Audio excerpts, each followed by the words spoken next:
middle of the night wakings, our strategy was and still is, if it's before that like 5 o'clock in the morning, like really early morning time, my husband will actually go in.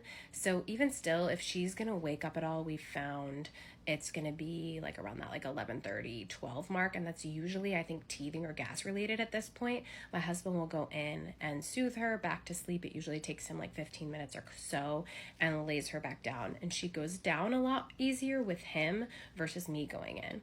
And then back when she was still, I think, waking up to breastfeed really, really early in the morning, around 5, I would go in and give her kind of like a dream feed. So I would keep it dark in there, I'd keep the sound machine on, and I would feed her, and she would kind of just like fall back asleep, and I'd be able to transfer her back to the crib, and then she'd sleep the rest of her few hours that she had left.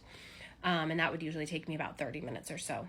So that's what we would do for that. And this was, of course, after we did our 2 weeks of sleep training. When we did do our sleep training, I actually documented the whole entire process. So if you want to go back and look at some of the ways that we handled that, there weren't that many night wakings.